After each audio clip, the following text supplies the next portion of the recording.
Hi Altos, Jason, Ashley, and Linda here. We're going to work you through the majesty and glory of your name.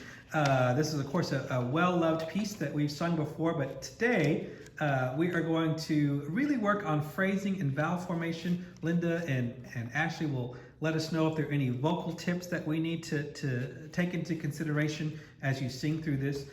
In general, you've got a lot of repeated notes throughout the, sometimes that happens with the alto parts. And so just be aware of the fact that every note, we just talked about this, every phrase is going somewhere, leading somewhere, and then coming away from it. So we really want to feel that as we go into phrasing. So as we start the phrases. So let's just take it right where we come in. And Ashley had some tips on, before we even get started, Ashley had some tips on really how to create the sound that we're looking for in measure 6. So Ashley, will you tell us what you told the sopranos? So you want to have a really quiet, hush but supported sound. So spin in the air, lots and lots of this idea of ascending and up and out. But also as far as the vowel placement, it's an open vowel, one. So you want to keep the jaw relaxed, the soft palate lifted, but you want to think about sending that vowel right behind the front teeth and just keep it relaxed. One. Okay, all right. Let's ask Linda if she'll play a couple of measures before we come in at measure 6. One thing that will recur in this piece, I'll just go ahead and say it right from the get-go, is almost, I'd say 99.9% of the time, anytime you have a long-held note, and for you, it's the very first note on gaze, a long note grows. Almost every time. So think about a slight push, just warming it up in a light crescendo every time you have a long-held note, or especially one that's in the middle of the phrase. So here we go. 2 measures before measure 6, and 3 and 4.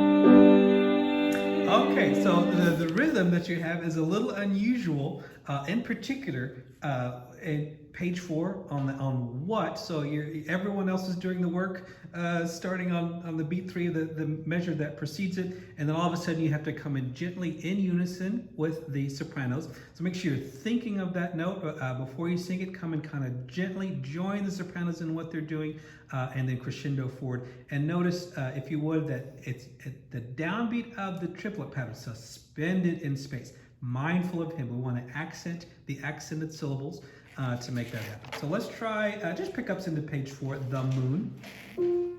Make sure we don't throw away that pickup, but that it's a nice schwa vowel. The schwa is the of the. So, and make sure it's a nice full note leading into that phrase, unaccented. Here we go, and 2 and breathe.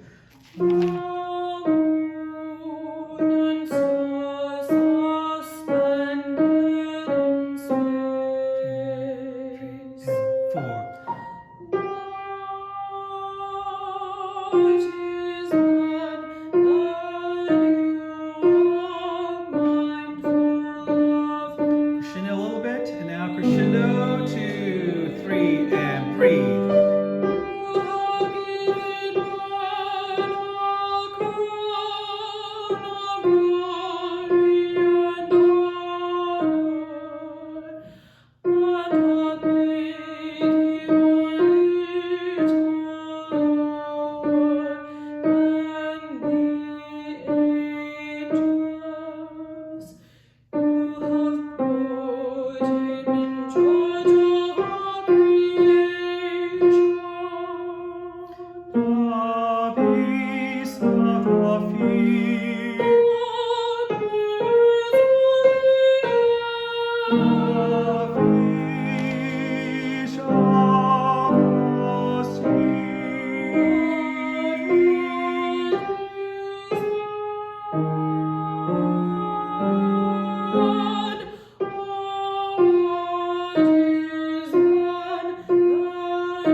section, you're really adding in the richness of the chord, kind of the foundational harmony with lots of repeated notes. So just make sure, as we talked before, that even if you have a repeated note, that each one, it says something different, that it's going somewhere.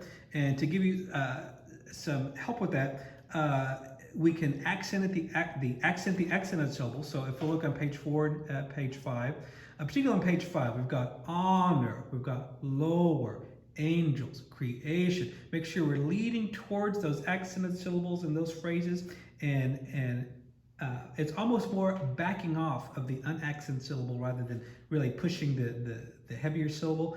Honor, more, less, more and then lighter on that. With lots of ah vowels. Altos are typically very good at this, more so than in other sections, to make sure that we've got a nice round ah vowel. You have given man a crown of glory and honor that made him a little lower than the angels. Nice round resonant voices.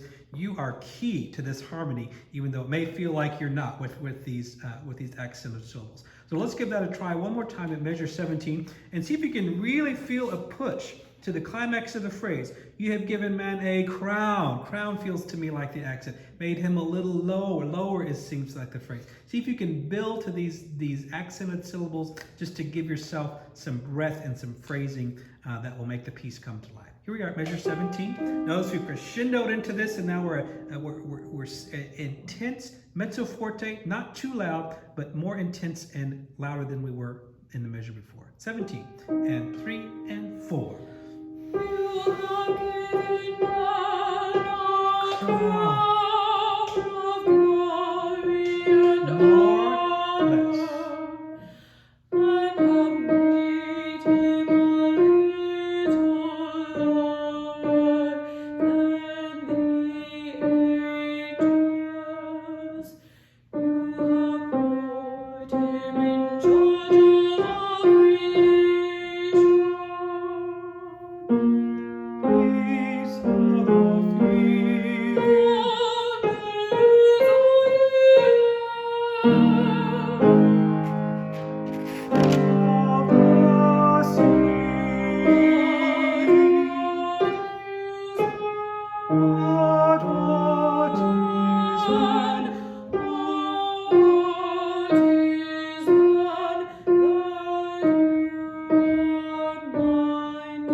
Look at altos, just what I'm saying. You've got 20 Ds all in a row, but each one of those Ds is vitally important. Don't think anything differently about that. A couple of things about this page 6 and page 7. So I want long phrases as much as possible and not breathing after like for example in measure 35, not breathing after God, not breathing after earth in the next phrase on page 7. Holding those over, you'll probably need to sneak a breath somewhere else. Just make sure you don't breathe in those particular spots. The other thing is that notice mezzo piano intense, measure 34, with a crescendo on the long held notes. Each of these phrases is crescendoing into the next phrase, except for measure 43. And I want you to notice that it says subito mezzo piano. Subito means suddenly.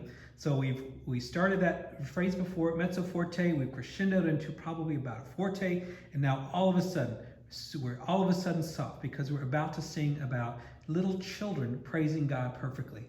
And so we want a change in character. We want this to be childlike. We want this to be more gentle than what we've just sung. One of the ways that we do that is with the dynamic of all of a sudden, suddenly being much softer than what we've just sung before.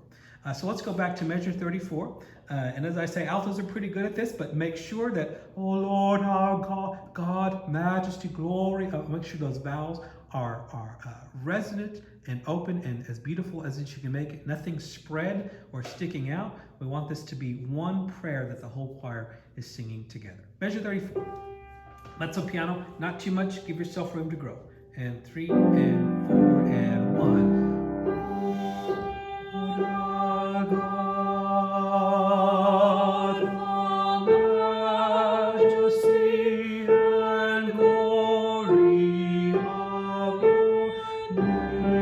Warm it up, crescendo, 1 and 2 and 3.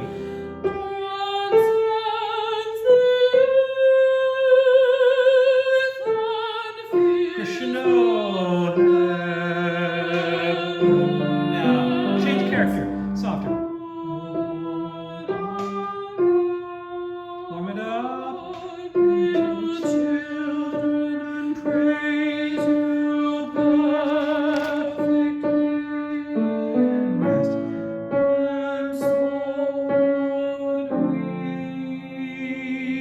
as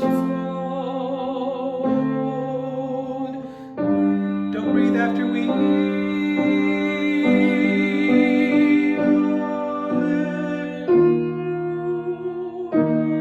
Okay, nice. Yes, much better. You can see how those phrases work out.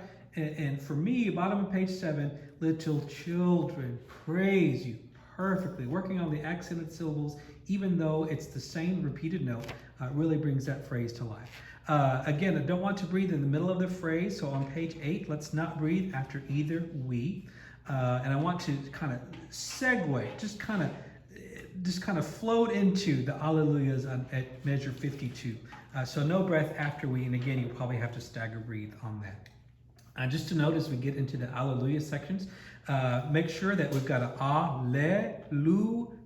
Every syllable is a pure open vowel, as opposed to Alleluia or any kind of thing like that, especially le. Le can turn to lay if we let it. Alleluia. And lu is the accented syllable of Alleluia. So we always want to give that a little bit more push when we're singing Alleluia, just to make communicate better. So let's try top of page 8, and so would we.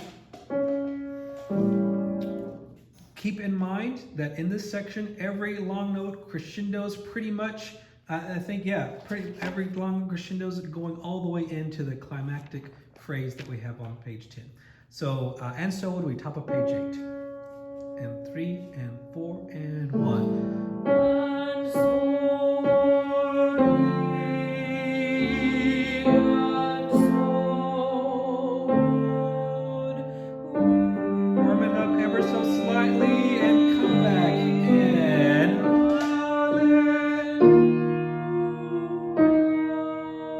Breathe here.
A couple of things on this. We just got another minute or so on this, trying to keep it to around 15 minutes or so. Can I point out just something that is my absolute favorite? When I hear this piece in my mind, and I'm at this section on page 9, the part that I hear that just draws my soul out is the last measure of page 9, the glory of your name. That suspension figure there is so glorious to my ear. I just want to make sure. Y'all see right on top of page 9, last measure, glory of your, what is that, Linda? To me, that just turns, it just turns the shade of color to something completely different that we haven't seen before. So anytime we have a suspension like that in general, we kind of want to lean into that suspension. Notice on name, you've got a D against an E flat. So Linda, can you play how that sounds? That D against that E flat on name. Yeah, so lean into the suspension and then you resolve it and bring that out if you would, if nothing else because it's my favorite part. The other thing is, although make sure we're supporting, now you're in a good range here. This is not particularly taxing for you, so you're in charge of keeping a nice big resonant sound that's anchoring the entire rest of the choir, making sure that the phrasing is going somewhere and that the accents are nice in place so that we can do that. So we'll just do this, and we're already over time, but that's okay. We're going to just do this last section, pickups to page 9, the majesty and glory of your name. And 2 and 3.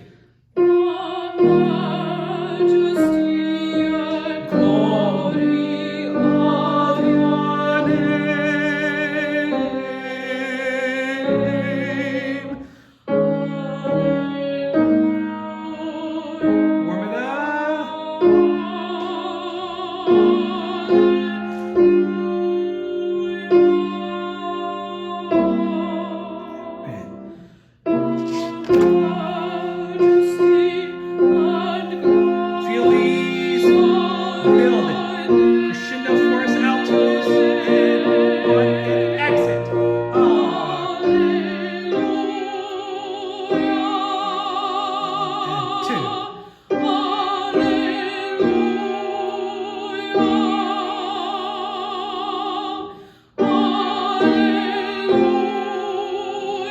And big here, big.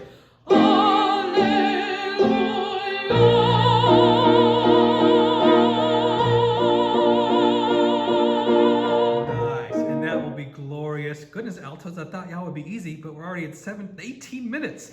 I hope y'all have enjoyed this. This is such a great piece, especially for altos. So I hope that you run this a couple of different times, really get this under your skin. I know you know the notes, so the next thing that you can do to always improve is to think of the phrasing and the vowels and how we can make this even more expressive.